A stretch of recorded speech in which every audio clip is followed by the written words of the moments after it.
Si t'es quelqu'un qui a beaucoup galéré par le passé avec la perte de poids, si t'es quelqu'un qui a essayé des dizaines de choses, ça veut dire que tu passes ton temps sur YouTube à écouter ce que les gens disent, ce que les coachs disent, ce que des gens qui ont réussi à perdre de poids expliquent sur leur processus, sur leur expérience, sur ce qu'ils connaissent empiriquement, de ce qu'ils ont expérimenté sur leur corps et ce qui a marché sur eux, et que t'essayes, mais que tu arrives à écouter, tu arrives à apprendre, mais tu n'arrives pas à passer à l'action, tu n'arrives pas à faire les choses sur le long terme, c'est-à-dire à appliquer ce que tu as compris, ce que tu as emmagasiné comme connaissance, c'est normal, c'est humain, tu es comme tout le monde, tu es comme moi, tu es comme tous les gens qui m'écoutent et comme tous les gens qui sont sur YouTube à la recherche de réponses, qui trouvent des réponses, parce que mine de rien, il y en a à foison, et pourtant, celles-ci ne sont pas appliquées. C'est pour ça que je fais cette vidéo, pour que tu puisses comprendre quels mécanismes j'utilise et quels mécanismes les élèves que je coach utilisent eux également pour réussir à passer à l'action, parce que au final, c'est ça la vraie clé de la réussite. La perte de poids, c'est un objectif qui est pas différent des autres. C'est un objectif pour lequel tu as besoin d'avoir une vision long terme, une vision de ce que tu vas mettre en place, ce que tu vas appliquer au quotidien, et cela tous les jours. C'est très important parce que tu peux avoir emmagasiné des connaissances, tu peux avoir emmagasiné tout ton savoir, mais si tu ne sais pas structurer ce savoir pour pouvoir l'appliquer, tu es foutu. Et, mauvaise chose, ton esprit n'est pas assez compétent pour structurer correctement sur le long terme, jour après jour, ce que tu as besoin d'appliquer. Pourquoi? Parce qu'une perte de poids qui est efficace, c'est une perte de poids pour laquelle tu connais tes données, pour laquelle tu sais calculer tes apports énergétiques, tes dépenses énergétiques, ton sommeil, quel impact chaque action va avoir sur les résultats, et cela demande beaucoup, beaucoup d'informations. Et ton cerveau est hyper efficace pour plein de choses, mais pour réussir à garder une structure claire d'un plan sur plusieurs jours, plusieurs semaines, plusieurs mois, tu lui en demandes beaucoup trop. Et moi également, je ne suis pas capable. Pour les gros objectifs de ma vie, des objectifs comme faire des vidéos aujourd'hui sur le long terme, me demandent d'avoir un plan structuré. Et mon cerveau n'est pas assez efficace, mon esprit n'est pas assez puissant pour structurer un objectif, des actions à réaliser tous les jours.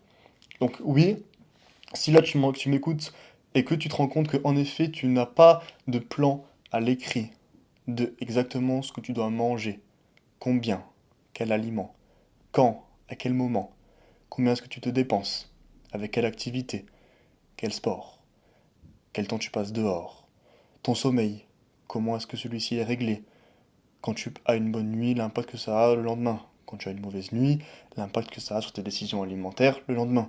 Si tout cela n'est pas à l'écrit, n'est pas au propre, n'est pas extrêmement clair pour que ton esprit n'ait pas besoin d'essayer de le gérer lui en interne, dans l'inconscient, pour que lui n'ait pas besoin d'essayer de tourner pour calculer et faire des erreurs, ce qui est normal, il n'est pas capable de continuer à essayer de structurer ça non-stop, non-stop, dans ta tête, en inconscient, tous les jours. Ce n'est pas possible.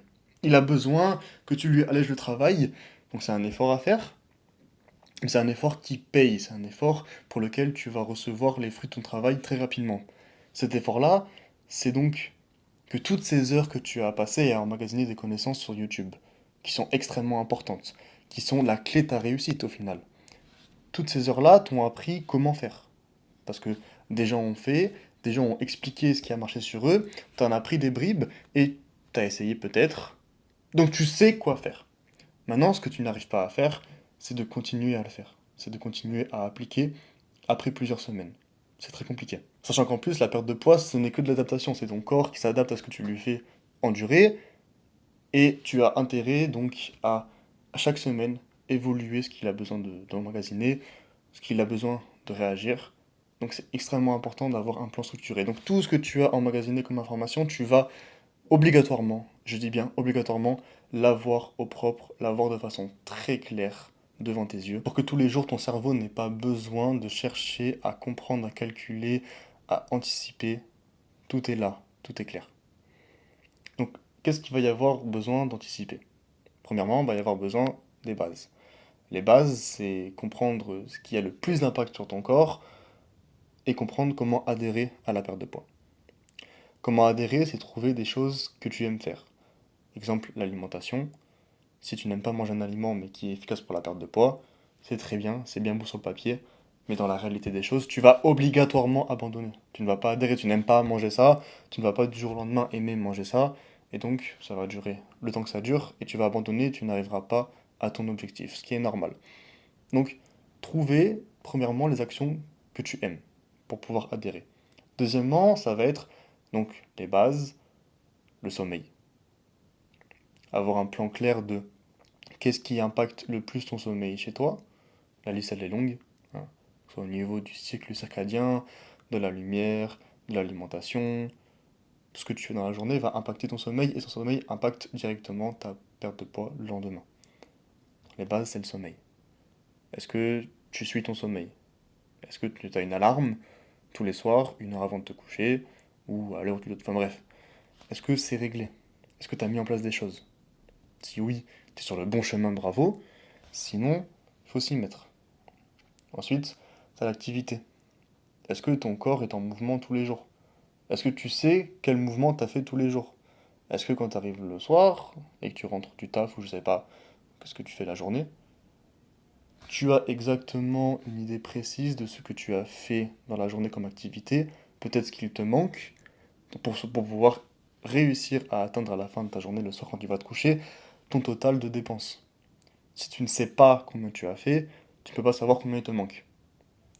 Ensuite, l'alimentation. Est-ce que tu sais, à ta semaine 3 de ta perte de poids, par exemple, du plan que tu as mis en place, combien est-ce que tu dois manger exactement de calories? Tu sais que tu as besoin d'un déficit calorique, mais est-ce que tu sais combien est-ce que tu as besoin exactement de manger à la semaine 3 ou la semaine 4? Non. Pourquoi est-ce que ce n'est pas écrit? Pourquoi est-ce qu'il n'y a pas un plan exact de quel repas fait tant de calories à tel jour, à telle semaine, devant tes yeux pour que ce soit extrêmement simple de l'appliquer? Pourquoi est-ce que tu n'as pas pris en amont le temps de faire ton plan sur les 6 semaines, sur les 12 semaines, de ce que tu allais manger, des quantités, et à quel moment tu allais les manger? Si cela n'est pas fait, ça veut dire que ton cerveau va devoir, en arrière-plan, essayer de structurer ton alimentation dans la journée, au jour le jour, et il va galérer, et il va forcément lâcher parce que ça demande trop d'énergie. Et ce n'est pas possible. L'esprit humain n'est pas fait pour cela. Il lui faut un plan. Il faut lui rafraîchir la mémoire tous les jours sur ce dont il a besoin de faire. Si ce n'est pas fait, il bug. Maintenant, tu l'auras compris, si tu mets tout ça en place, tu vas forcément perdre du poids. Tu peux même espérer, si c'est vraiment bien appliqué, perdre 10 kilos en 6 semaines. Certains l'ont fait parce que c'est faisable. Notre corps humain réagit à ce qu'on lui impose, et quand c'est les bonnes choses qui sont mises en place, il a les bons résultats. Beaucoup l'ont fait, et si pour toi ça te paraît difficile de mettre tout cela en place, que c'est un peu trop d'informations et que t'as pas le temps, et que t'as pas forcément l'énergie de tout calculer parce que ça demande quand même pas mal de travail, je te propose un appel dans lequel on va discuter de ta situation pour comprendre exactement ce qu'il y a à mettre en place pour potentiellement perdre 10 kilos en 6 semaines. D'accord? Cet appel, tu y as accès gratuitement. C'est un lien dans lequel tu vas juste réserver un créneau avec moi et pour lequel tu vas en tirer énormément de bénéfices. Je t'offre ça. Maintenant, si tu veux passer à l'action, c'est gratuit, tu as juste à cliquer sur le lien. Pour les plus motivés qui vont le faire, je vous attends directement de l'autre côté.